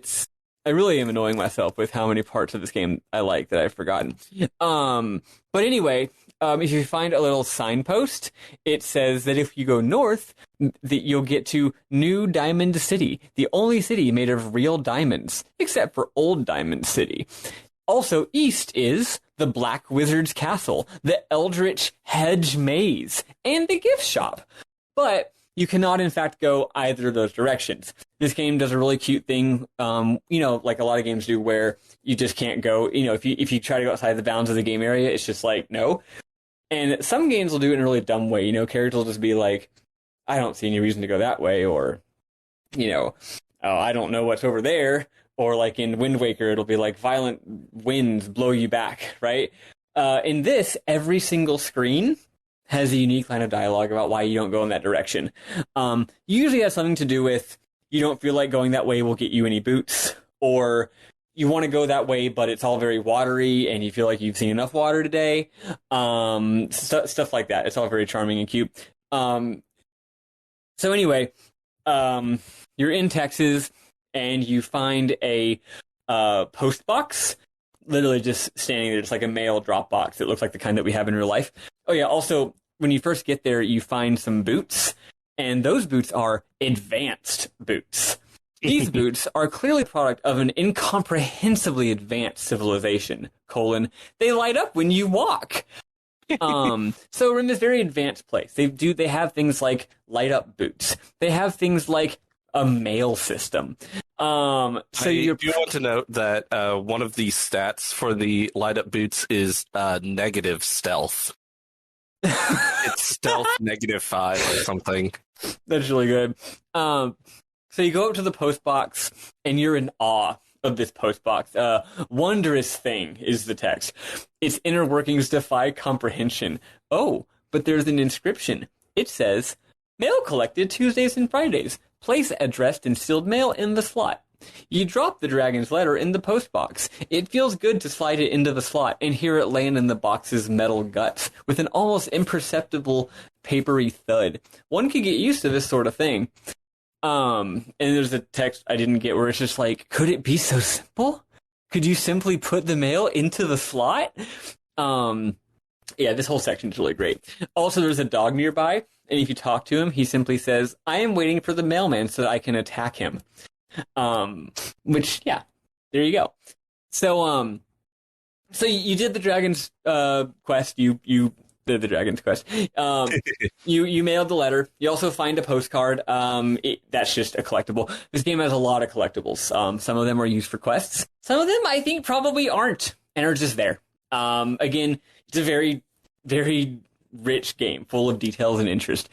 To get it, once you finished having your fill of Texas, you can go back, and you go back by talking to this little seagull who says that he wants to see the world, and he wants to eat steel dropped hors d'oeuvres at world class resorts, and wants to do also other things. Doesn't want to do it alone, so wherever you feel like going, he'll just go with you. So he takes you back to the world from whence you came. So this is only one of multiple excursions into areas that are outside of the game's main map. A surprising number. Surprising number. Most of them optional. It's really cool. This game's got a main map, but there's a lot of areas where it's just like, yeah. There's a secret glade. There's a dream world. I love the secret glade. That's one of my parts I was going to talk about. Yeah. Secret glade. And again, you figure the secret glade is going to matter? No, it doesn't. It's really good. As the most hilarious normal joke in the game, though. I'll let you share that one. Yeah, that was one of mine too. It's so good. So you go back and you talk to the dragon, and he says, and he's like, "Oh, thank you for doing that task for me. Just so you know, let me look for the boots. I don't actually have the boots. Then he says, in my defense, if you were paying close attention, I never said I had them. At least I don't think I did. I was pretty careful not to. And yeah, if you were to go back and look at the dialogue, he says, like, I might have something like that. There's like 3 or 4 different sentences where he explicitly dances around saying he has them. So I admire his commitment to sticking to the letter of honesty, if not the spirit of it. It's like, he could have just lied to you, but instead he carefully didn't lie. Anyway, he says, look, I don't have the boots, but I can help. I will help you find them, because I am thankful for you doing this for me. Dragons are always, like, trying to find out where the best of anything is. So, of course, I heard that a certain mysterious witch had hired goons to guard a special pair of boots, which pretty much anyone playing this game has probably already run into said hired goons in the game's world. What happens is you go to these goons, and there's some boots, and you can't tell they're special boots because there's all kinds of boots in this game, but there's some boots hovering, and around them are these 8 really large, like they're all like 4 guys in size, like 4 times size sprites. They look like Mario enemies to me. They're like cute. They look like suns. Yeah, they're like cute, spiky suns. And if you talk to them, they're goons, and they're just like, "Hey, get out of here, buddy!" Anyway, and you can't get past them. So the dragon says that here is a magic horn, and it has the power to put anyone to sleep. Only it doesn't really work very well. But maybe if the goons were already a little sleepy, then you could use it to slip past them. And if you're me, you've already explored and noticed that at nighttime, they'll say something like, I have a screenshot around here somewhere. I might pull it up later while someone else is talking. That way I have time to pull it up. But they're trying to be tough, and they're like, get out of here, ... snore, ... I think, they're clearly very sleepy while trying to be tough. So what do? You go, you use the horn. Now, can you use the horn on other characters? Yes. Once again, all kinds of clever dialogue. I do not think I ever experienced a situation where the horn advanced a quest, but I did find all kinds of little incidental interactions. Although most of the interactions are, it doesn't do anything. So you use the horn on the sleepy guards, and they all fall asleep, and you jump over the guards and grab the horn, and all of a sudden, a crazy fucking portal vortex appears and transports you to an amazing magical place. And Bernardo took the notes on this part because I got sidetracked. Not sidetracked. I got sidetracked implies that I had a choice in the matter. I something came up, and then I had to make dinner. So you find yourself in Boot Heaven. In Boot Heaven, it's this beautiful place, very reminiscent of Magic Hand from Earthbound, and it is also has music that definitely sounds like the song 8 Melodies from Mother 1. And there's all these angelic talking boots, and they all tell you, oh yeah, you're in Boot Heaven, but there's an inner heaven, and that's where the best boots are. But, so you try to go to inner heaven, and you find that there's the boot judge. And the boot judge says, I'm not going to let you through to Boot Heaven unless you have, good enough boots to, you can't defile inner Boot Heaven with those horrible, not very good boots you have there. And also, the boot judge is an enormous cowboy boot with, hair.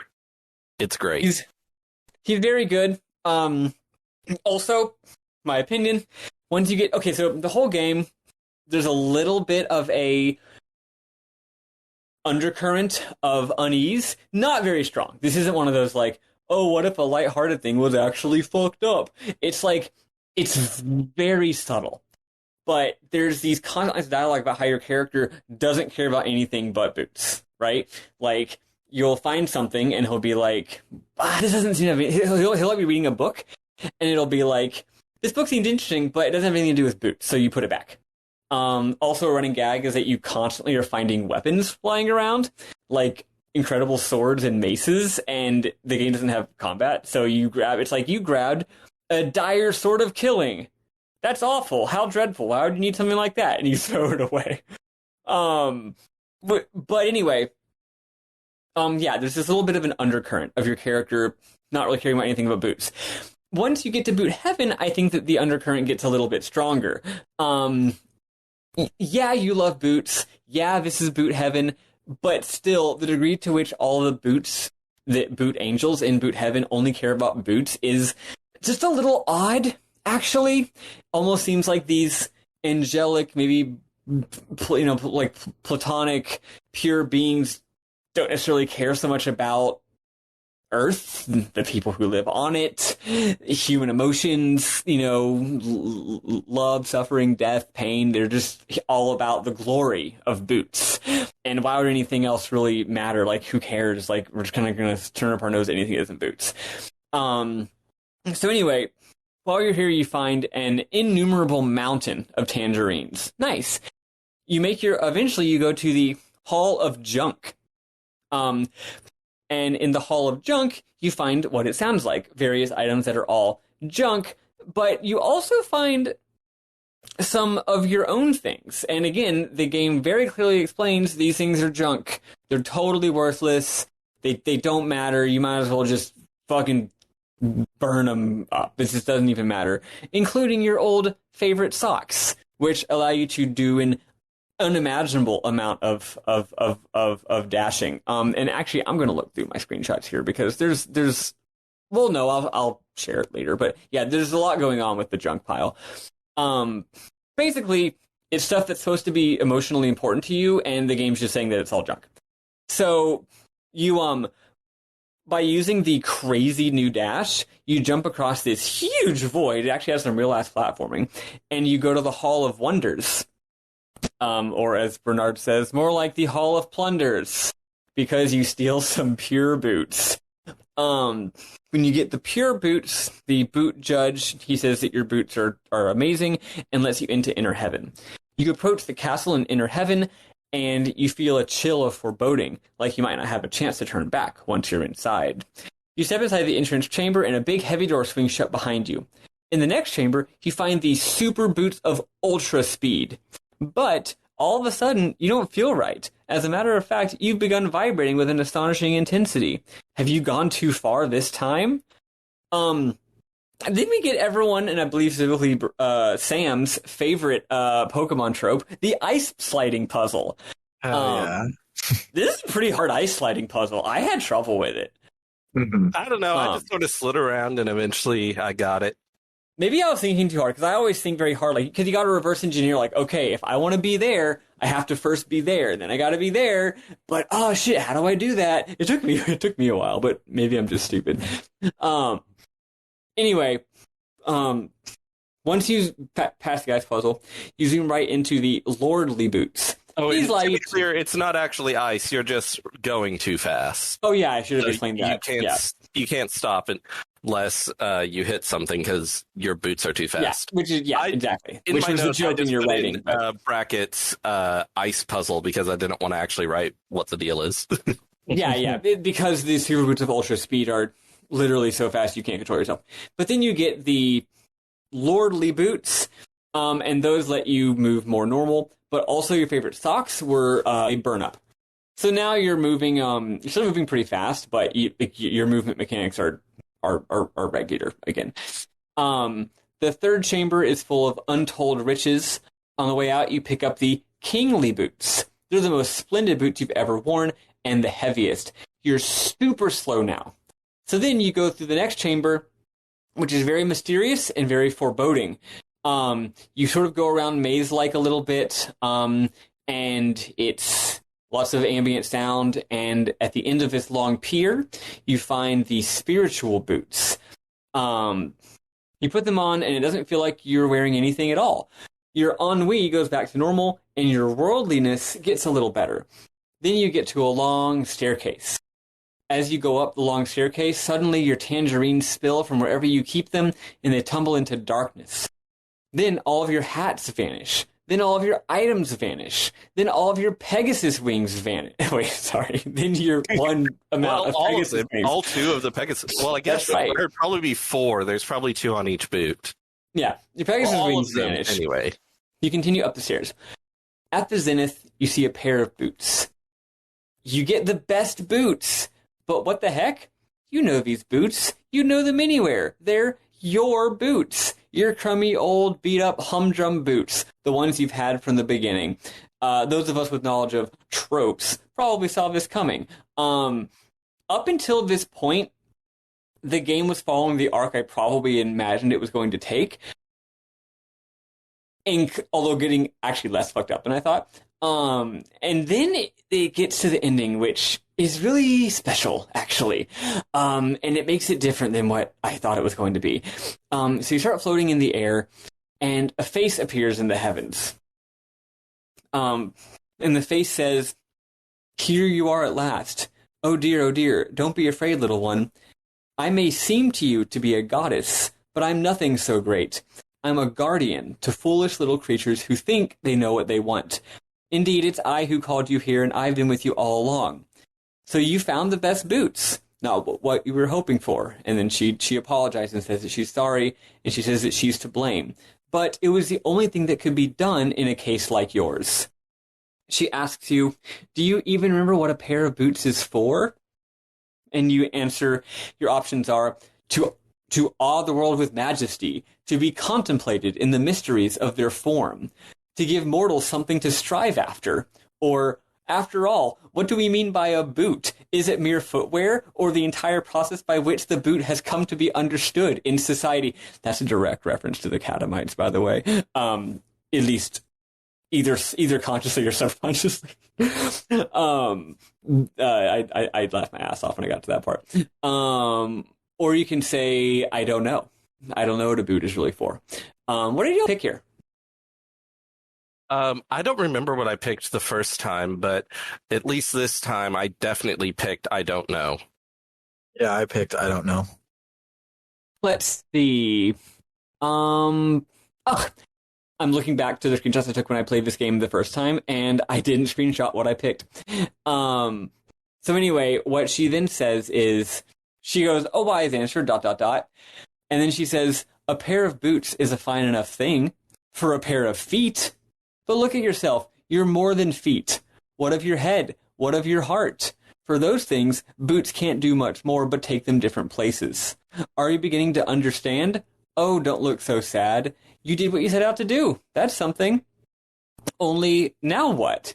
And then everything but you and the beautiful face fades away. And she says, "It was good to meet you, little one. I hope you'll be wiser in the future."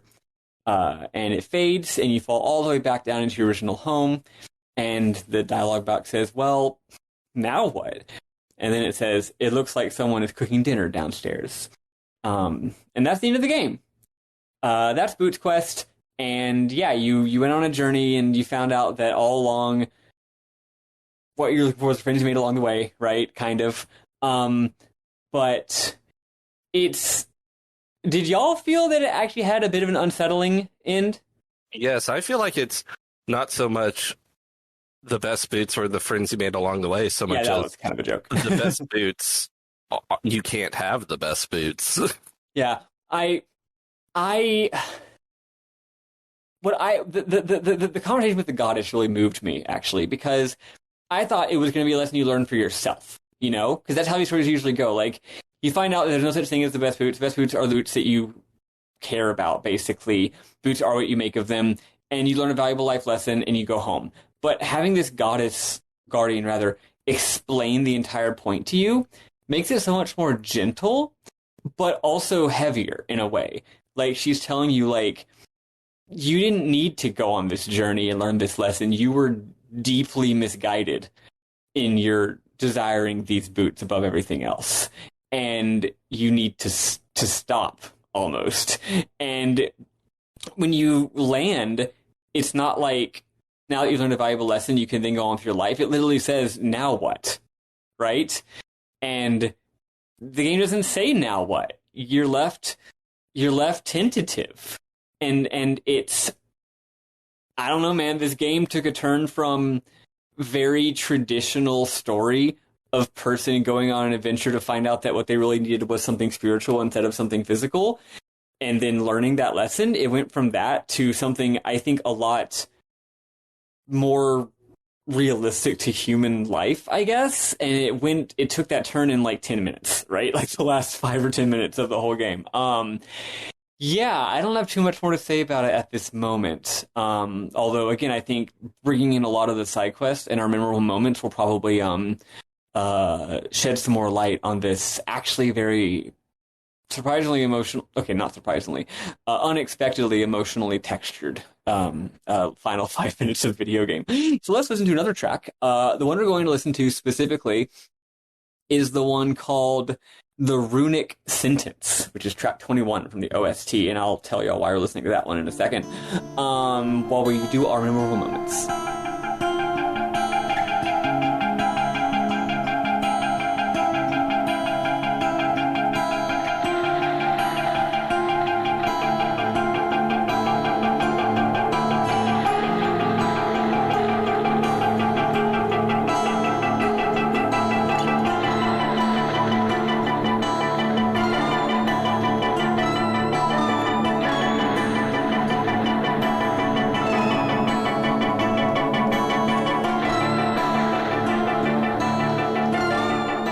So we did that track. I'll go ahead and spoil it. The reason we did that track is because I played the keyboard on that track. I'm just bragging here. The track, the game soundtrack has the game soundtrack has 22 songs, and what I intentionally didn't say was that I was part of Dragon Warrior for a while. Although it's not much of a brag. Dragon Warrior, what I did mostly was improvise and noodle and have a good time. And the other people, the actual musicians, turned that and made it into real music. But anyway, yeah, 3 of the tracks of the 22, I played some music on, and this track I actually really, really like. And the spook, creepy electronic pulsing, that's me. So anyway, had to get that out of the way. I've talked a whole lot, so I'm going to shut up, let y'all say y'all shit, and then I'll sprinkle in whatever I feel like sprinkling in. Well, I have a number of screenshots of just really great dialogue that I could share. One of the books in the library, I believe, says you pick it up and it says, "Here's one, The Boot Shiner's Tale, a fictional story about a lowly boot shiner who saves the kingdom. But it's full of factual errors about boot shining, which really takes you out of it." Oh, then at the inn in the beginning, there, most of the people there give you sort of tutorial dialogue, which is all really cute and funny. One person says, "Sometimes when you keep on talking to people, they have more to say. It's worth a try." Then if you talk to this person again, he says, "Please leave me alone." Yeah. One of the wizards you can find, if you talk to him, he says, "I'm not a real wizard. Please don't tell my grandkids." Like we said, this game's got a lot of wizards, or not wizards. Oh, you can get scale boots, and when you pick them up, it says, "Wow, only a few renowned bootsmiths are skilled enough to work with scales, but they're not that good for making boots, so it's just as well." And also, I want to note that you get flavor text for everything when you pick it up, but if you go into the inventory screen and look at it, there's a description with different flavor text. Yeah. Again, and all the flavor text is dripping great. with text. Yeah, it's all either funny or sometimes poetic or poignant or sometimes even a little profound. It depends on the item. And yeah, this game is really, really dense in a way that you don't often get with this kind of game, because it's hard to make a game this dense, I imagine. Yeah, you gotta just keep thinking of stuff, and it's gotta be good stuff too, right? Like, I wouldn't want to play a game that has tons of density like this if the writing all wasn't like good, right? I will say, one of my thoughts about this game is that I think that the fact that almost all the content, again, I feel insulting even calling it content, the fact that it's almost all optional, that to me obviously plays in with the theme. Like, if you are on a beeline to find the best boots, you miss 95% of the entire game, or more, frankly. You don't meet any of the cute characters. You don't experience any of their stories, any of the humor or the joy or the poignancy, right? And if it had been like Link's Awakening, where you actually have to help all these people in order to achieve your goal, then you would be smelling the roses on your way to achieving your goal. But by intentionally segregating the main quest from exploring and enjoying the world, it heightens that whole thing. Now, I did not make a beeline for the end the first time I played the game, because I'm not that kind of gamer at all. But I will say, after I played the game, I was going to go back and do a lot of the side quests, and I did some of them. But eventually I was like, I don't need to force myself to complete every single side quest. That kind of goes against the literal moral of this story. I've enjoyed playing this game a lot. Some of the side quests I finished, some of them I didn't, and I'll call it a day. So, I thought that was a cool synergy of game structure and narrative and theme. So, We also have the ne'er-do-well boots. The boots of a sad wastrel. They seem to tell a tale of promising beginnings tragically derailed, a tale of inopportune business ventures, ill-advised horse bets, and last tangerines spent on strong drink. Ah, cruel fate. But then again, they might just be some regular crummy boots that someone didn't want.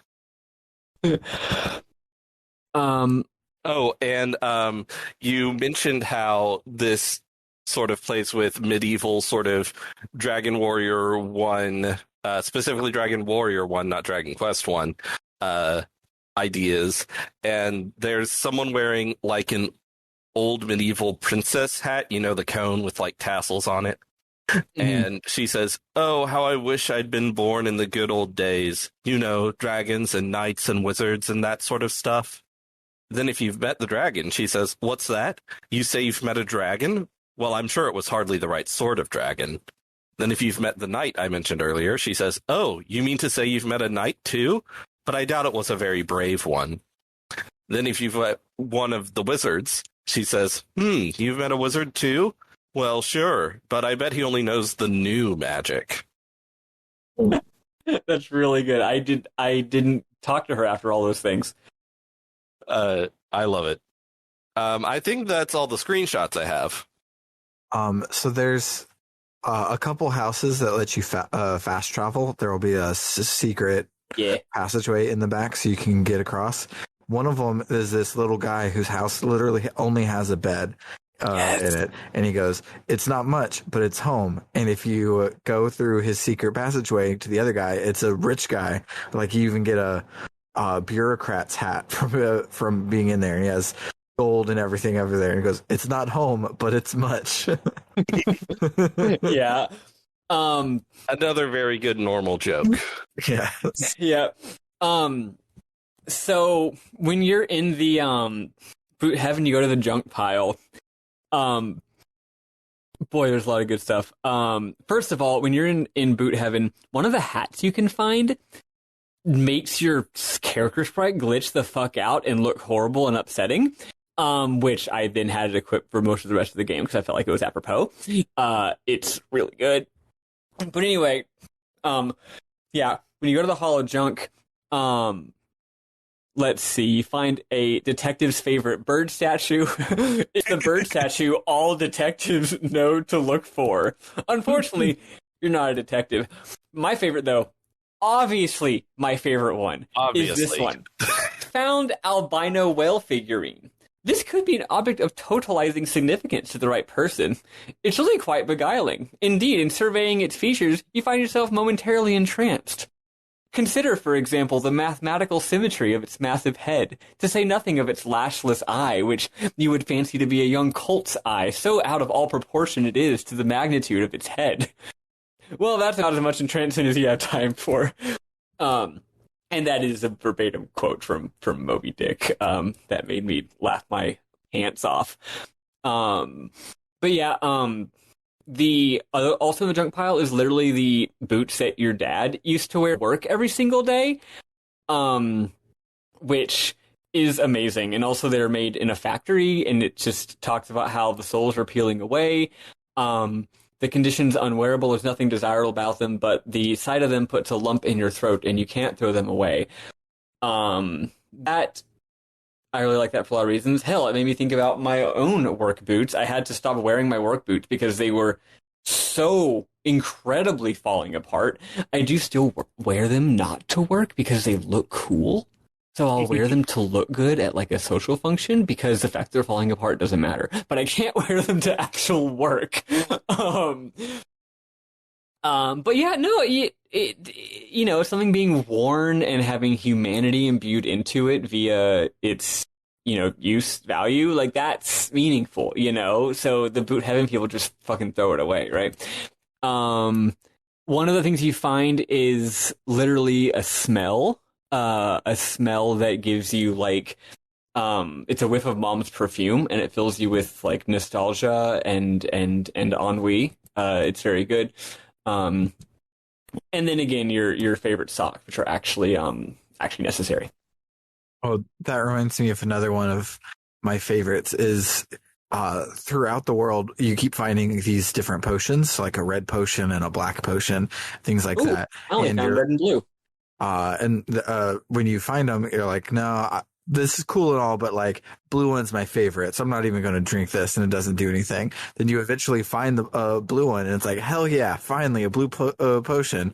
And you drink half of it, and you're like, this wasn't as good as I remembered. I don't feel like drinking the rest. Turns out it's an invisibility potion, so I'm only half invisible, but I couldn't finish the potion or whatever, and you walk around for the next couple of minutes like half transparent, and which might be necessary for some quest, although it's on a timer, so for me it ran out before I managed to do anything with it. I doubt you can do anything with it. I think it's just funny. Mm-hmm.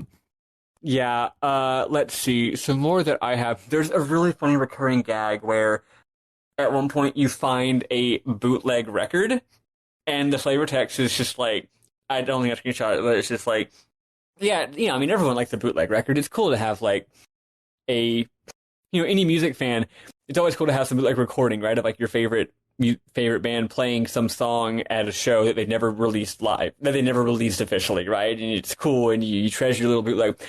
The bootleg record in this game, how would you listen to it? You don't have a record player, right? Turns out there's a lot of record players in this game. It's not uncommon to go into someone's house and they're listening to music, and it's always different music. It's often very interesting, and you can like click on the record player, it'll say like what kind of music is playing with some good little text. But you can also go into your inventory and select your bootleg record and put that on instead. And the joke here is that it fucking sucks. It's literally just like someone, was recording at a concert and they're just recording like the musician just like tuning their guitar and like coughing and like crowd noises. And it's like, okay, like that's pretty funny that it sucks, right? But what if I played it for everyone else? So anytime you play it on a record player and then talk to the NPC in that room, again, they always fucking hate it. Like, what is this? It makes me want to die. It sucks so bad. Maybe at some point there's someone who actually likes it, but I don't think I ever found anyone who actually enjoyed listening to it, which is very, very good. If you go to the... that reminds me of another running gag where when you go up to someone's record player that's playing music, you can see what the track is called. And there's a number of tracks by a band I think called the Boot Shiners. The Boot Shiners, yeah. And when you look at it, it says, you look at the record sleeve, it says it's something by the Boot Shiners. And then there's also a note on the sleeve from the Boot Shiners that always says something like, please buy our record. Making records is really hard, and we worked really hard on this. Please buy our record. And sometimes it'll say something like, it makes you feel a little awkward or something. It's great. Yep. At one point when you're in the inn at nighttime, there's an old grizzled looking warrior guy, and he has a different font to show that he's really old timey. And he wonders what you're after. And he goes, what is it this time you're after? The wishing stump, the harp that plays itself, the court texts of the ancient frog kingdom, all of which are references to titles of Dragon Warrior songs. Dragon Warrior, the Harrison Lemke band, not the Yes. NES RPG series, which is fun. What else is there? I thought I had a screenshot of a single person reacting to the terrible music, but I guess I don't. I do know that if you go to the room with the like pretentious like art critic guy, you talk to him and he goes on and on and on about like his pretentious art opinions, and he also says, no, I don't paint or play music. You're thinking of an artist. I have a lot of opinions about things. And if you play the record for him, I think he just says it's passé. Also, there was an update after release that added a bit of stuff here and there, and I think this was in the update because I didn't remember it from the first time I played the game. If you talk to him in different hats, he'll like ask you to wear something stylish. He's like appalled at your style. Yes. And so you go up to him and wearing different hats, and I don't know if you can actually find something stylish enough for him. I tried the bourgeois hat, and he was like, well, technically that's stylish, but, you know, fuck you. And I tried the cursed sunglasses, and I think he called me like a tryhard or something. Yeah. I don't know. I forget the details, but I never found anything that was cool to him. Which, again, goes with this game's recurring thing of, like, there's all these things that seem like they're quote-unquote quests, as in, like, they're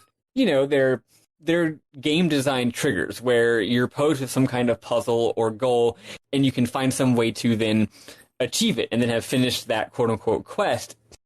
And most of them I was never able to figure out, but there's always a million different interactions. So, like, yeah, this guy has so many different reactions to your hats.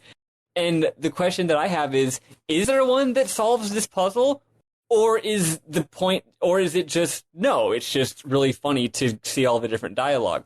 And that is just like this game's MO. And it gives it a degree of mystery. Like, you don't know where the boundaries are between what's like some kind of quest and what's just for funsies, what is something that is actually a thing that is achievable and what isn't. And the fact that you can't see where the boundaries are makes it seem like there's no boundary. It makes the world seem so much bigger and richer. And yeah, like most of these quests, I would try to solve them for quite a while, get lots of cute dialogue, and never officially accomplish them. There's one where either of y'all managed to make the gremlin stew. Yes. Y'all did? See, so the gremlins really want gremlin stew. And they go, gremlin stew, gremlin stew. And they need 3 ingredients to make gremlin stew, and I only found 2 of them. Once you make the gremlin stew, you give them a carrot, an onion, and a fire mushroom, and you eat the gremlin stew, and it's really good. And it gives you the ability to walk through fire. Ooh. And you're like, oh, where's fire in the game? And as far as I can tell, the only place where there's fire are fireplaces, and you can walk through them into secret rooms. Oh, that's so good. Yeah, that's super, super good. What about like the 7 ancient stones or whatever? Oh, I don't know. I only encountered that in the what I was playtesting, and then I never encountered it in regular playing, so I thought maybe that was removed or something. No, it's totally there in the inn, I think. Maybe at nighttime or something. There's a guy who's like, yeah, you gotta find the 7 lost runes of power. And I forget what they do. Again, I playing the game the first time, figured these must be necessary to complete the game, right? You find the 7 runes of power, and then you can go get the best boots. Nope. Optional. I think I found like 4 or 5 of them. But I'll read some of the lore for one of them. Got Rune of Power, Primacy's Great Tree. One of the 7 lost runes of power. It was passed down by the wild clan of Fearling Mere until the Acolyte Ugbut let it out of the occluding bag, destroying the seerage and plunging the land into tree time. All of them have absurdly complicated lore, and it's really, really cute. Also, I think there could be Indistinguishable from Elden Ring lore. also there could be some RNG here because I don't know if this is true. Maybe I'm not misremembering. Maybe at the time I was mistaken, but I feel like there was a cave. I think it's like the cave with the dragon, which has quite a bit in it. I'm pretty sure there was like a path I went down in that cave that didn't have anything in it, and then when I came later, it had a rune of power. Now, maybe it was actually not the same dead end. Maybe it was 2 different dead ends. But if it was the same dead end, that implies that perhaps the runes of power are distributed with some degree of randomness. So that it's not even like, it's just like, not even like, oh, the runes are here, here, here, here, and here. It's like, yeah, there might be a rune here, or there might not be. Which would be extra interesting. But anyway, yeah, I found like 3 of them or something. One of them I found at the end of, did y'all do the stealth quest? During playtesting, I tried and failed to do the stealth. Did you do that one, Sam? No. Yeah, there's a room where it's like you're not allowed in, and inside there's like basically guards, and it's almost like a like a Ocarina of Time type thing where like if the guards are looking at you, then they kick you out, and the timing is a little bit tricky, but it's not too hard really. And if you get through it, you get one of the runes of power. So yeah, I don't know. I feel kind of funny that I didn't complete most of these side quests, but on the other hand, it's like, I don't know if I did. I don't know if I'd want to tell you all them anyway. Like, you should just play the game. It's a little bit different talking about a game that just came out by an independent developer as opposed to like a big budget game, because like I do want everyone who listens to this to go buy it, right? So I don't want to tell you all the good shit. But yeah, there's just so much good stuff. Yeah, what you got, Sam? So my last one that I have is the art style of this game is a Baba Is You art style where everything has 2-frame scrobbly animation. Oh yeah, everything kind of wiggles. Everything just wiggles the whole time, and it's fantastic. It's wonderful. Also, it means that all the characters are walking in place all the time, much like Dragon Quest. Yeah. Also, this game. Oh yeah, here's one that I like. If you go to this one guy's house, you read a book, and the book says, "Here's one called Where to Hide Something That Should Never Be Found." It says, "In the closet." That's the entirety of it. Then you go to the closet, and you get hideous boots. Someone probably hid them in here in the hope that no one would ever find them, but it didn't really work out. Man, it's good shit. Let's see if there's anything else I got. Oh, man. According to my screenshots that I took, I spent a lot of the game, nay, most of the game, wearing the Groucho Marx glasses for a hat. Bernard, you didn't talk about the secret glade. Oh, yeah. So... this is like the first thing I did in the fucking game, by the way. I like immediately found the secret glade and did everything in the secret glade before I did like anything else, just coincidentally. Go on. So this was a side quest that had me stumped, and I don't remember how I did it because I did it when I played the game the first time over a month ago. But basically, you outside the secret glade, you can talk to this guy who says, "To the south, this wizard tried to turn me into a frog. It's true. Don't you believe me?" And if you go to the south, then you find the secret glade, which requires like walking between some rocks that don't look like you might be able to walk between them. Yeah, there's some rocks that seem impassable, and also this is the southernmost edge of your map. But it turns out you can get past them, and then if you go south, instead of it having a little line of dialogue that says like you don't have any reason to go there, there actually is another screen, and it is off of the game's map. Yes. So you find the secret glade, and you find a wizard in a hut, and he's like, "I built this hut out here in the secret glade to have some peace and quiet for my work," and I guess it didn't work. But the house is full of frogs, and you talk to all the frogs. They just ribbit at you. but you go up to one and it like says that there's like knowledge in its eyes, and it looks at the wizard then back to you and seems like it would talk to you if only the wizard weren't there or something like that. So obviously that's someone that got turned into a frog, and you need to turn them back from a frog. So I forget what you do, how you do it exactly, but I can tell you. Yes. All right. I was eating a fried shrimp, thinking I wasn't going to have to talk for a bit, but I do want to fill this in, so there you go. It's the typical, like, you got to go, like, at night or whatever. Yeah. He's got a secret passage in his back of his house, and if you go through it, well, let's say in the daytime, if you go through it, it leads to this mysterious, like, private island, which is cool. And I got there before I had the ability to walk over water, so I didn't even know the private island was. It was just really neat, right? And on this private island, there's a second little room, and basically it's the wizard's, like, you know, magic experimentation room, and that's actually where you find the blue potion. And I'm pretty sure that there you also find something that'll turn the frog back.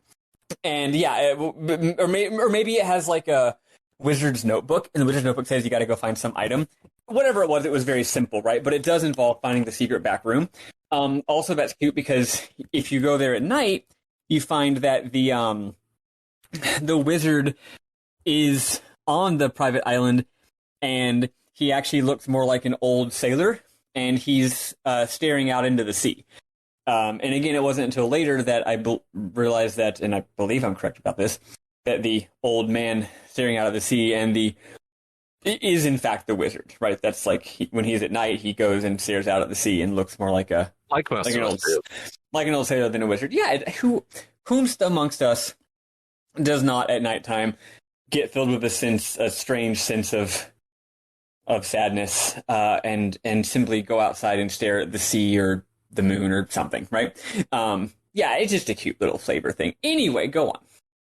So you find whatever you need to turn this frog back into a human, and you go to the frog and you talk to it and you administer the cure, and it turns from a frog into a toad.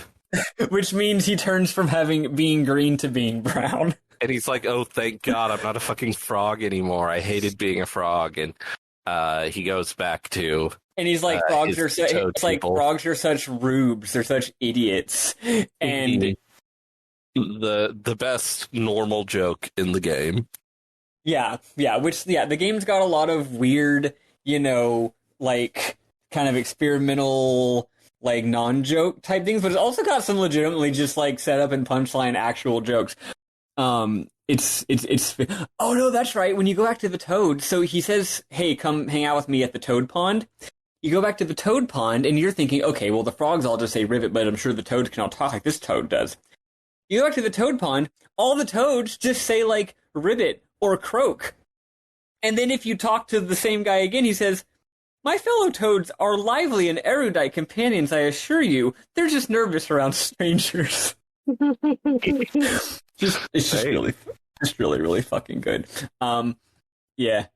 So yeah, that's probably enough. There's a stupendous amount of shit in this game. I'm clicking through more things that I'm just gonna just call it. You know what I mean? Just like, nah, we're good. But yeah, the game's full of treasures. Yes. And boots. Oh, hold on. One more. Here's one. This is another bookshelf. Here's one. It's called Theories of the Sublime. You try to read a little, but it doesn't make much sense to you. You'll have to proceed without a theory of the sublime. Nice. Yeah, that'll do it for the week. If you like what you heard today and you want to help us offset the costs of running the show, head on over to www.rpgbook.club, where any and all donations are put back into the show to make it better and offset hosting costs and the like. If you donate $1 more a month, you get access to our Book Club no Kaseki episodes a month before everyone else, as well as be able to vote on our polls that decide what game we play next. As of right now, if you're listening to this the day it shows up, We have a poll live to pick between Bernard's auto-RPGs, either Skies of Arcadia or Paper Mario. So if you want to go and vote on those, you can. If you bump up your monthly contribution to $5 or more a month, you also get your name shouted out at the end of every episode. So shout out to Floris, Kildron, Freddie Rodriguez, Bernie L. Taylor, Aaron524, Anthony Lerma, Vimk, JFro Prime, and Doho. And then if you bump up your monthly donation to $20 a month, we'll not only read your name, but give you a one-sentence shout out to whatever you want. The idea is for this to be a URL for your Twitch stream or your YouTube channel, or just to make me say something stupid. We now have 2 luminaries. Eliza Tantavi is our newest one, and they want you to go to critical-distance.com. It's an aggregator for good games criticism and journalism. And our other current luminary, Carr, is a dentist, so his shout out is not for a Twitch stream, but for your own mouth. He asks that you brush your teeth twice a day, most importantly, the time right before you go to bed. For RPG Book Club, I have been Sam Allman. I'm David Bernard Houck. And I'm Maddie Grace Webben. Toodalooks, folks. Hi, everybody. Toodalooks? Sorry, Harrison. Did you just say toodaloops? Yes, I said Toodaloo and folks at the same time. That sucks. I hate that. Toodalooks.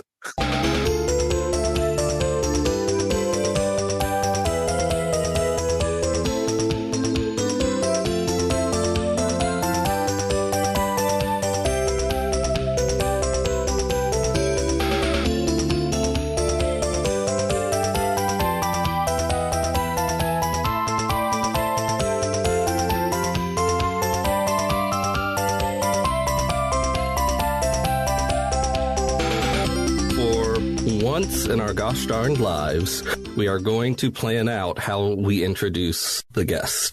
Yes. So, like, I don't think we'll have to say I am Sam, I am Bernard, because we'll have taken care of that earlier. And so we'll just have some sort of a all right, so here with us now is the creator of Boots Quest, Harrison, and blah, blah, blah, blah, blah. That sort of thing. That was almost perfect, but you said blah, blah, blah at the end. Also, you said Boots Quest, not Boots Quest DX. Oh, you're right. Yeah, that's pretty important. It is.